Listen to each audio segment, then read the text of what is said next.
tô aqui com a grande Mel. Fala aí, Mel. Fala, galera, tudo bem com vocês? Vamos começar agora esse novo quadro que vai ser muito legal, né, Murilo? E hoje a gente vai trazer pra vocês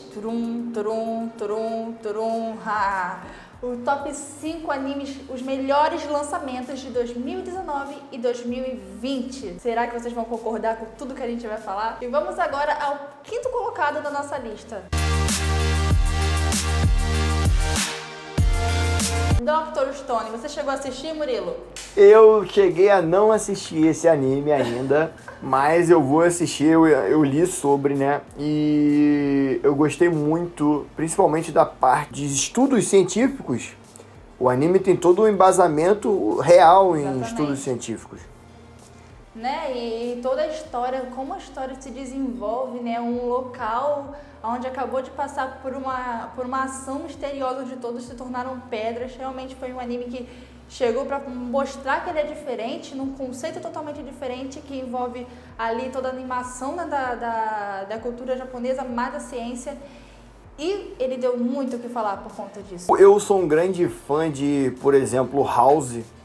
E acredito que esse anime teve o mesmo tipo de impacto para quem vira fã de uma série, por exemplo, como House.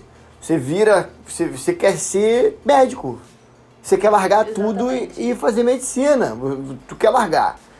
Então, eu já saí de lá querendo comprar aquelas cápsulas para poder fazer aquelas misturas científicas. Sim, os tubos científicos, né? Exatamente. É um tipo de anime que ele é mais realista, né? Ele não é um anime padrão de ficção, shonen padrão de aventura, porradaria, né? E como você falou, a história é bem diferente do que a gente está acostumado, por mais que ele tenha alguns clichês, tudo que ele gira em torno, né, tem um embasamento e por mais que a gente pense que não é real, quando a gente vai pesquisar, né, o anime ele já fez isso de propósito para confrontar a gente. Você acaba vendo que seria possível, então isso é o mais interessante, que eu acho que foi o que chamou mais a atenção de todo mundo. E por mais que ele seja bem curtinho, ele foi muito bem feito, os traços são muito bonitos, é um anime com uma modernidade muito legal. E isso fez com que ele entrasse no nosso top 5. E agora a gente vai cair para dentro do quarto colocado, In-Spectre. Esse aí é legal, esse aí eu gostei muito. Fala você, Murilo. Cara, eu confesso que eu não terminei ainda, mas o que eu assisti foi muito interessante. Por quê? Você começa num anime um pouco morno, nos 10 primeiros minutos o anime é um pouco morno, só que a partir do minuto 13, mais ou menos assim, o anime já tem um plot twist muito grande. Não quero dar spoiler aqui, mas no primeiro episódio a gente tem 2 plot twists, que é no começo e no final, que eu gostei demais.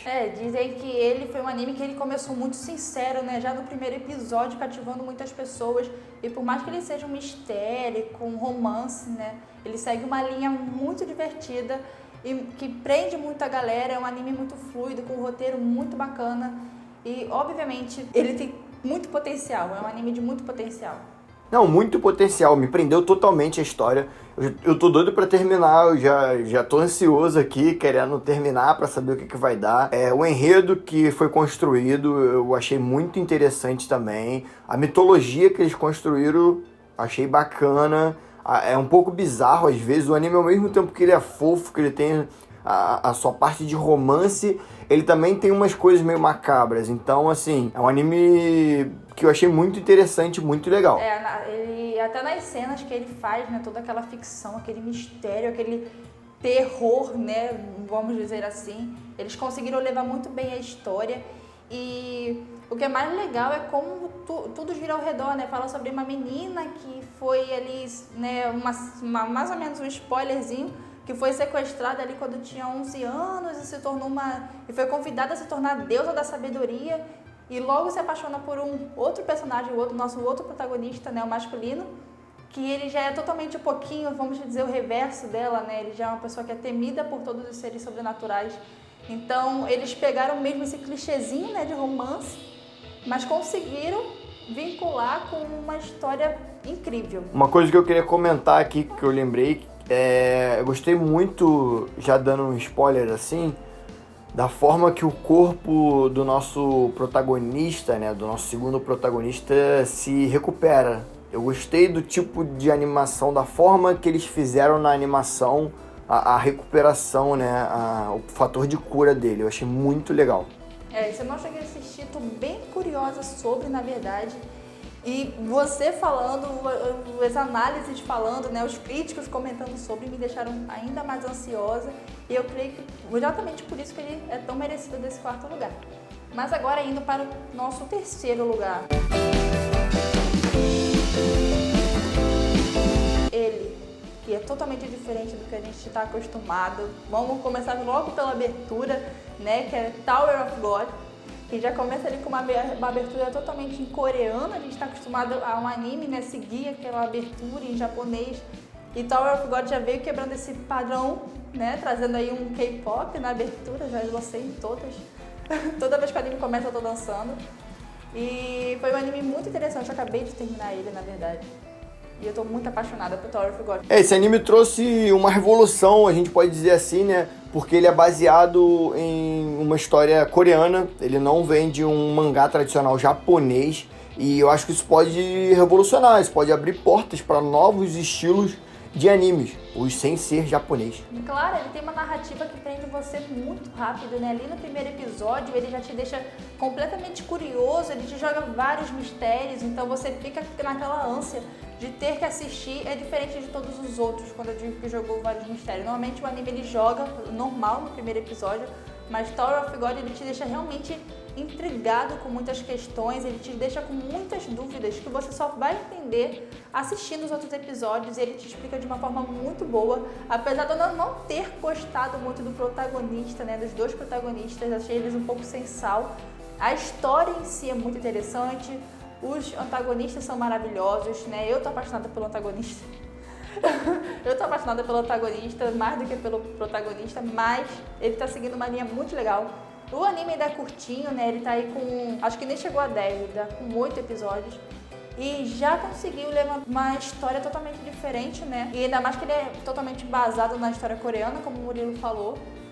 Eu acho que ele vai ser como se fosse uma pequena revolução do mundo dos animes em questão de linkar essas histórias pro nosso universo. Só para finalizar aqui, o tipo de traço desse manhwa, né, que é a versão coreana de mangá, a gente pode dizer assim, é muito peculiar, gente. Ele tem um traço diferenciado, podemos dizer. Então, realmente, assim, se vocês pararem para assistir, quem assistiu, deixa comentário aqui falando sobre Tower of God, porque em breve vai ter vídeo falando sobre as primeiras impressões que a gente teve sobre ele. Comenta aqui.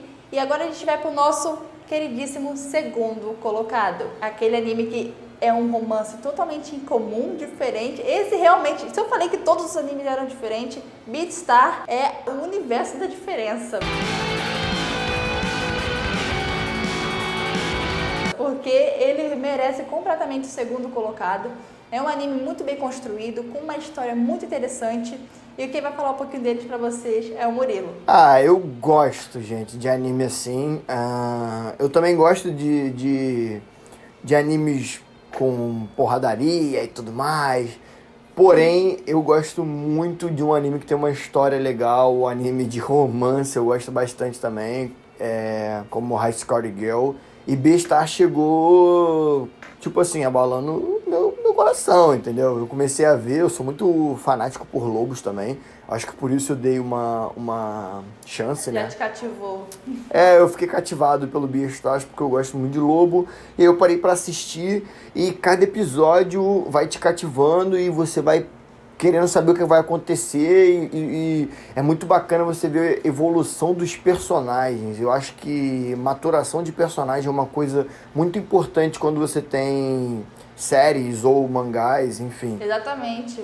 Eu acho lindo a forma como o anime ele brinca com as críticas sociais que são muito, muito importantes para quem assistiu o anime e entendeu. As críticas sociais que ele aborda são muito interessantes e como eles conseguem pegar o comportamento humano e jogar em personagens que são animais, porque o anime ele já começa em um mundo totalmente diferente, são animais que andam sobre duas patas, que falam, que pensam, que têm sentimentos e mostra um pouquinho de como talvez a gente não seja tão diferente, né? E isso é muito legal. Sim, a parte também dos carnívoros e herbívoros é muito interessante, apesar deles conviverem, né, uns com os outros, eles sentem medo de estar perto de um carnívoro muito grande, por exemplo. Existe, além da humanidade neles, ainda tem essa parada do reino animal muito presente, né? De classes, Assim, meio que classes sociais, né? Isso. E pra quem é amante de animação, né, provavelmente deve ter sentido assim no primeiro episódio, deve ter visto que ele era um pouquinho parecido com a filosofia que Zootopia leva. Mas conforme o anime vai se esticando, né, e levando a história, você percebe que não tem nada a ver. Apesar do início parecer muito que vai ser aquela mesma história clichê que a gente está acostumado, de um bullying de carnívoros e herbívoros, mas não. Ele tem totalmente uma filosofia diferente. É muito legal como ele trabalha com a sexualidade dos personagens, como ele trabalha com o comportamento, em questão de que os animais sentem ali a inveja, né, o medo, a compaixão. É muito legal. E vocês precisam assistir. Eu acho que é um anime que as pessoas precisam assistir. Não é um anime que você tem que assistir, vocês precisam, porque ele tem uma didática muito legal. E agora a gente vai pro nosso primeiro colocado.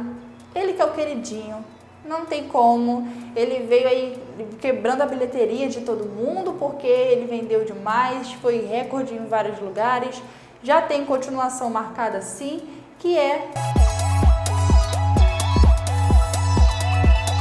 Demon Slayer, nosso querido Kimetsu no Yaiba, chegou quebrando a banca, ganhando prêmios como o melhor anime de 2019 no Crunchyroll, ele ganhou na premiação e eu acho que muito se dá pela história, né? Apesar de ser um shonen, né, ali que a galera já tá acostumada com aquele tipo de história, Demon Slayer consegue levar isso de uma forma muito interessante, né, com personagens com peculiaridades muito interessantes, né, a gente tem o Tanjiro, a gente tem a Nezuko, que ali no início a gente já começa a se apaixonar por eles. Tanjiro é um personagem muito apaixonante. E depois, com o decorrer, quando a gente vai começando a conhecer, né, o Inosuke, o Setsu, a gente começa a se apaixonar cada vez mais e literalmente mergulhar numa história cheia de fantasia, porém com uma consistência muito bacana. Então, Demon Slayer completamente não teria como não estar no primeiro colocado. É um anime que merece muitos prêmios, já tem, mas merece muito mais. O mangá está lindo, todos os traços, né, a forma como eles tiveram cuidado nos traços, nos arcos. É um anime com os arcos totalmente fechadinhos e bonitinhos. Apesar de ter uns plot twists ali, aqui, ele conseguiu fazer com que isso, né, fosse totalmente coeso com o anime todo. E ali, chegando no final, né, a gente não pode comentar muito, que eu não vou te dar spoiler, mas é um anime muito interessante. Com certeza você já assistiu, mas se não assistiu, corre, que você tá perdendo coisa aí. Ele tem aquela história padrão de shonen, do personagem principal ter uma superação, ter um motivo, mas eu acho que ele aborda isso de uma forma diferente, porque eu não senti aquela agressividade, talvez padrão de personagem principal, né? É uma forçação pro personagem principal ser querido, não. O Tanjiro é muito dócil, sabe? Ele é um personagem principal de shonen que ele é muito calmo, vamos dizer assim, né? Ele não é um personagem que quer impor sua força física o tempo todo, como a gente tem. Não, e pior que ele tem conclusões, porque normalmente o personagem principal, a gente consegue ver isso, por exemplo, o Tower of God, ele é muito ingênuo, mas o Tanjiro, apesar de ser ingênuo, ele tem conclusões muito interessantes sobre cada ato que ele vai fazer. O coração bondoso dele faz com que a gente fale assim, eu quero estar com esse cara na hora do intervalo, porque ele é um personagem muito carismático. Eu acho que eles pensaram muito bem na hora de trazer ele pro mundo dos animes, né, tirar ele do mangá. Eu acho que uma coisa talvez que eu tenha sentido falta foi um pouco de Nezuko, né? Só no final ali que a gente começa a ter realmente o despertar. E aí eu acho que vai ficar pra segunda temporada, né? A gente tem um pouco mais de Nezuko junto com o Tanjiro. Eu acho que eles vão explorar esse lado da Nezuko a partir aí do filme que vai lançar, né? do arco do trem, que é quando termina a primeira temporada. Eles vão fazer isso em um filme, o que foi muito inteligente também, porque é um arco pequenininho. Eu acho que se fizesse uma temporada para esse arco, ia ser bem perda de tempo. Eu achei legal eles transformarem em filme, mas acho que a Nezuko vai se mostrar mais nesse arco, já que eles vão estar ali com uma Oni muito, muito, muito poderosa, né? Já tem ali um dos pilares junto com eles também, então acho que isso vai forçar esse lado da Nezuko que a gente sentiu um pouquinho de falta no primeiro episódio, que a gente foi ter o gostinho da Nezuko ali no finalzinho, né, quando ela luta, quando ela finalmente mostra que ela não é só uma Oni qualquer. A gente já sabe que ela não é uma Oni qualquer, mas quando ela mostra que ela cheguei aqui e eu tenho meu espaço aqui, querido, sabe? Então eu tô muito ansiosa pra saber como é que a Nezuko vai se desenvolver. Quem tá lendo o mangá já teve spoiler, já sabe como é que tá indo. Mas pra quem só assiste o anime, vem muita coisa legal por aí. A Nezuko, ela é uma personagem com uma personalidade muito bacana, que vai se desenvolver de uma forma muito interessante. Pra finalizar, eu queria dizer também que a Mel vai trazer pra gente vídeos sobre Shingeki no Kyojin, um anime aí que tá terminou, e ela vai falar um pouco mais aí pra gente. Com certeza, não percam, gente, que tá vindo muita coisa interessante. Esse aqui é o nosso primeiro vídeo do quadro. Espero que vocês tenham curtido, que tenham gostado. E, por favor, né, deixa o seu like aqui, deixa o seu comentáriozinho, fala o que você achou do vídeo. Sugestões para próximos vídeos, o que você quer ver a gente falando aqui? Vamos trazer análises, vamos trazer as primeiras impressões, alguns com spoiler, outros sem spoiler, do jeito que for ainda a coisa. Quem não é inscrito no canal, por favor, faça questão de se inscrever aqui, meu querido, que eu estou aguardando. Ativa o sininho de notificações para poder ficar por dentro de tudo.